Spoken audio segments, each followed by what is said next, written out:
Olá, seja bem-vindo ao canal Empresa Flix. Hoje vamos conversar um pouco sobre um momento crítico na vida de todo microempreendedor individual. O que fazer quando o seu faturamento ultrapassa o limite do MEI? Nós vamos detalhar os dois cenários que podem acontecer quando você ultrapassa o teto de faturamento. A diferença entre ultrapassar por pouco e ultrapassar por muito. E o que é o desenquadramento retroativo? Mas a informação mais impactante que você precisa saber agora é esta. A data em que você paga o imposto extra por ultrapassar o limite é diferente da data da sua declaração anual. E se você perder esse prazo, que é muito curto, você já começa o seu próximo ano como empresa pagando multas e juros sobre esse excesso. Se durante esta explicação você tiver qualquer dúvida ou quiser compartilhar a sua situação específica, por favor, deixe o seu comentário aqui embaixo. Nós lemos e, sempre que possível, respondemos a todos os comentários para ajudar a nossa comunidade de empreendedores. Muitos empreendedores acreditam que o único momento de preocupação é na hora de fazer a declaração anual do MEI, a DSN-CIMEI, que geralmente acontece ali por volta de maio. O erro é pensar que você só precisa verificar seu faturamento nesse momento. Se você descobrir em maio que ultrapassou o limite de 20% no ano anterior, sinto dizer, mas o estrago já está feito e é grave. E acompanhamento do seu faturamento não pode ser anual, ele precisa ser mensal. Se você não sabe exatamente quanto faturou em cada mês que passou, você está correndo um risco desnecessário. Esse controle é a primeira obrigação de quem quer crescer. Você precisa somar cada nota fiscal emitida, cada venda registrada na sua máquina de cartão, cada Pix recebido na sua conta PJ, a pessoa jurídica, e ter essa soma atualizada mês a mês. Vamos entender os limites. Para o ano de 2023, e esse limite tem se mantido, o teto de faturamento bruto anual para o MEI foi de R$ 81 mil. Isso é R$ 81 mil de receita bruta, não de lucro. É tudo o que entrou na sua empresa através de vendas de produtos ou prestação de serviços. Esse valor, quando dividido por 12 meses, dá uma média de R$ 6.750 por mês. Mas atenção, isso é uma média, não um teto mensal. Você pode faturar R$ 15 mil em um mês e R$ 2 mil no outro. O que importa é que no final do ano, a soma total não ultrapasse os R$ 81 mil. Se você está constantemente faturando acima dos R$ 6.750, essa é a sua luz amarela. É o sinal de que você está crescendo e precisa começar a planejar sua transição, porque o limite de R$ 81 mil está se aproximando rapidamente. Agora, o que acontece quando você estoura esse teto? Existem dois caminhos, e eles dependem de quanto você ultrapassou. Vamos chamar o primeiro cenário de desenquadramento padrão. Isso acontece quando o seu faturamento anual fica acima dos R$ 81 mil, mas não ultrapassa o limite de 20% acima disso. Para calcular esse teto de tolerância, você multiplica R$ 81 mil por 1,20, o que nos dá R$ 97.200. Portanto, o desenquadramento padrão se aplica se você faturou no ano todo entre R$ 81 mil e um centavo e R$ 97.200. Se você está nesse grupo, respire aliviado. Esse é o melhor dos cenários para quem ultrapassou o limite. O que acontece aqui é o seguinte: durante o ano em que você ultrapassou esse limite, sua empresa continua sendo considerada MEI. Você não perde o seu enquadramento naquele ano. Você só vai pagar um imposto adicional. E esse imposto incide apenas sobre o valor que excedeu os R$ 81 mil. Por exemplo, vamos imaginar que a Mariana, que tem um MEI de prestação de serviços de marketing, fechou o ano de 2023 com um faturamento total de R$ 90 mil. Ela ultrapassou os 81 mil, mas ficou abaixo dos 97.200. A Mariana vai continuar pagando o seu DAS-MEI normalmente durante todo o ano de 2023. No começo de 2024, ela vai fazer sua declaração anual. a 10.000 CMEI e informar o valor de R$ 90.000. O sistema vai calcular automaticamente quanto ela ultrapassou. No caso dela, 90.000 menos 81.000, ela ultrapassou R$ 9.000.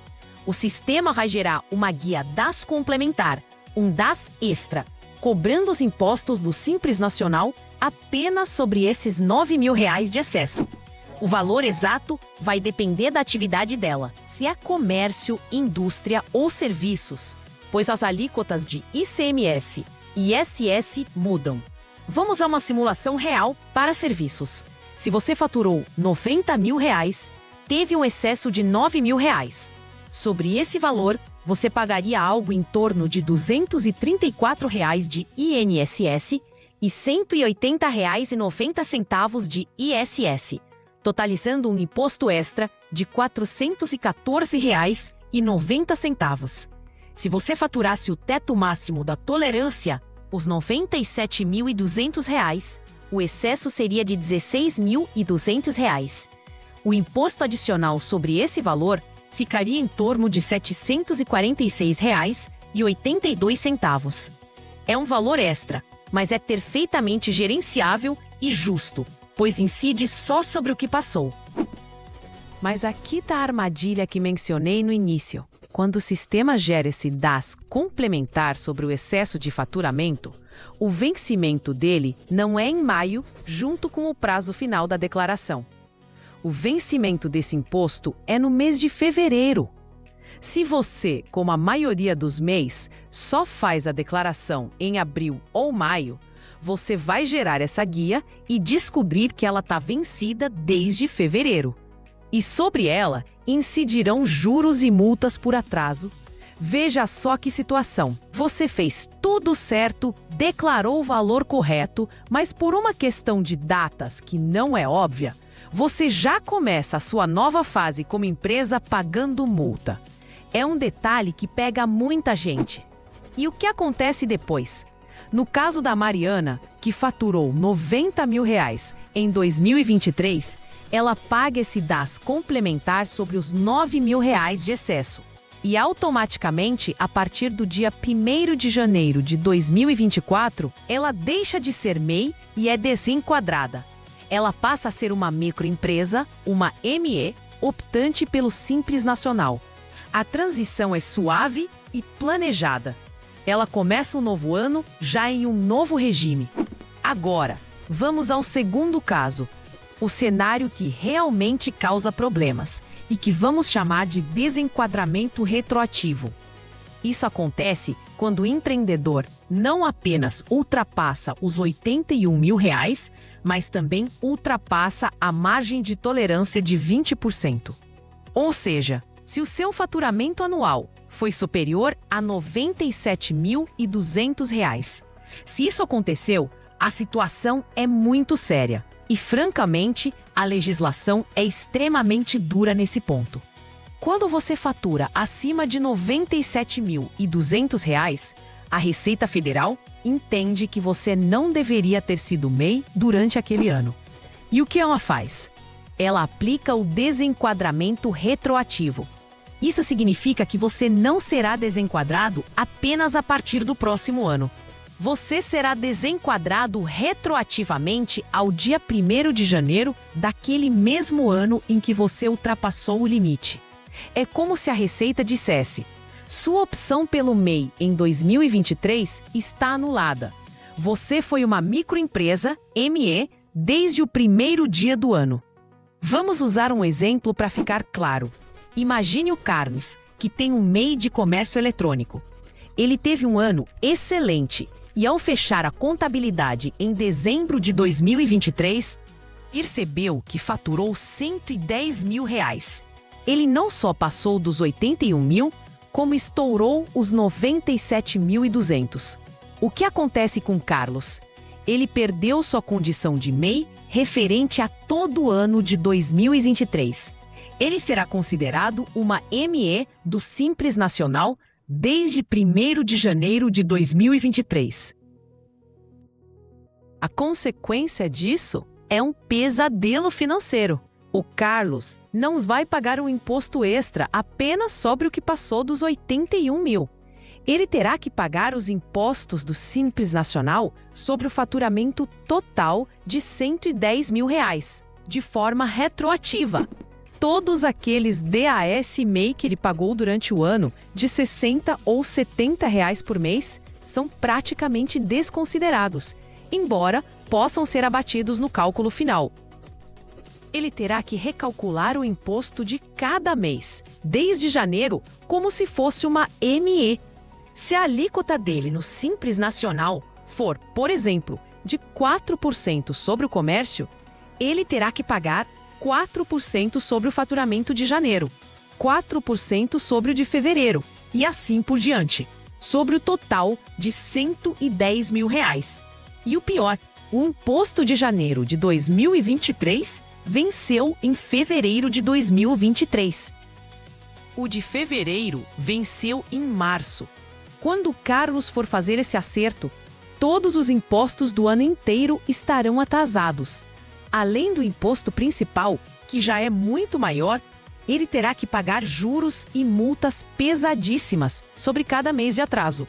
É uma bola de neve que pode levar a uma dívida de milhares de reais, de forma muito rápida. É uma penalidade desproporcional para o empreendedor que estava apenas focado em vender mais. Quando você cai nesse cenário retroativo, o próprio sistema da Receita Federal trava.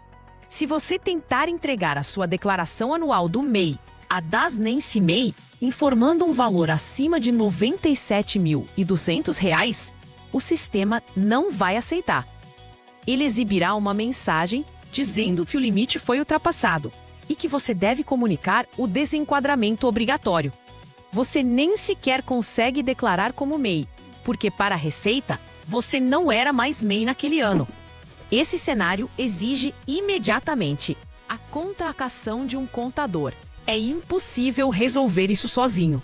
O contador terá que fazer todo o recálculo retroativo, mês a mês, apurar os tributos, gerar as guias com juros e multas e transmitir todas as declarações que uma ME do Simples Nacional deveria ter entregue durante o ano.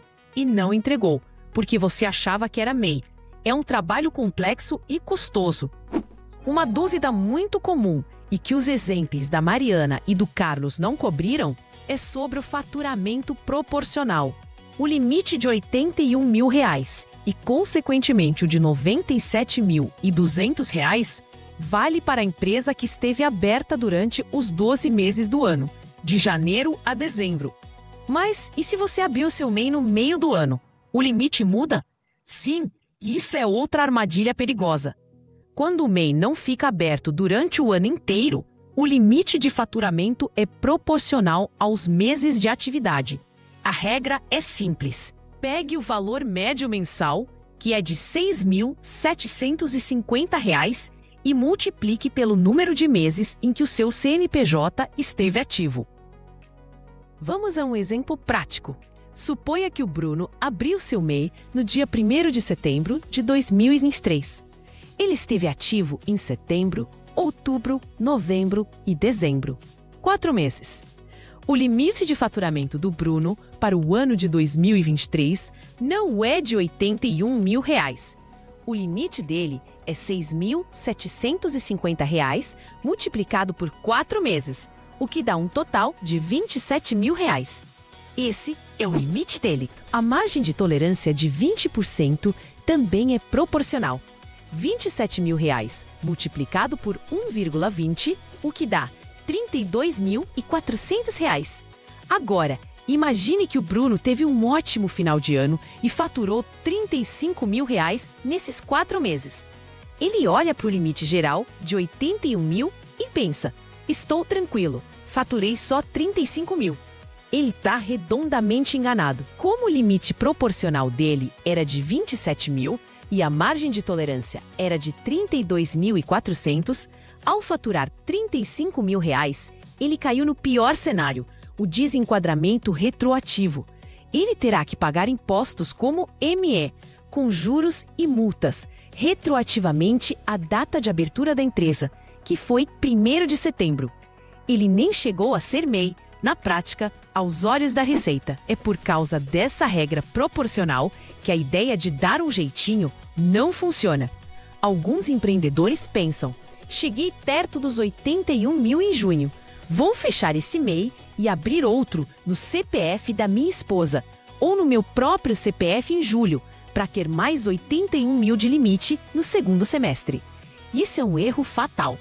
Primeiro, porque o MEI, que foi fechado em junho, teve atividade por 6 meses. O limite dele era proporcional, 6.750 vezes 6, que dá R$ 40.500. Se ele faturou 81 mil, ele estourou o limite retroativo e já tem uma dívida enorme. Segundo, o novo MEI aberto em julho também terá um limite proporcional de 6 meses, os mesmos R$ 40.500.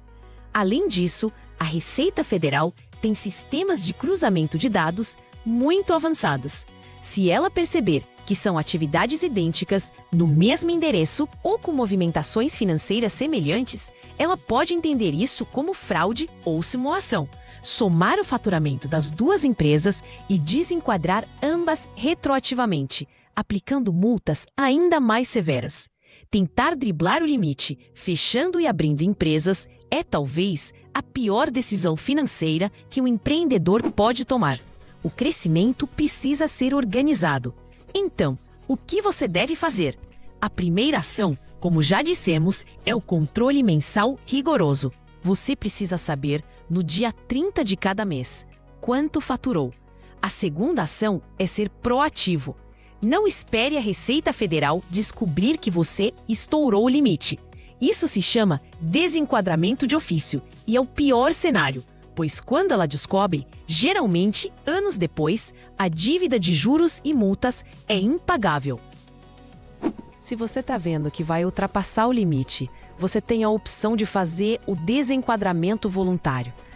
Se você está em setembro e já faturou R$ 75 mil e sabe que vai ultrapassar os 81 mil, mas provavelmente ficará abaixo dos 97.200, você já pode acessar o portal do Simples Nacional e solicitar o seu desenquadramento por opção. Você pode programar para que ele tenha efeito a partir de 1º de janeiro do próximo ano.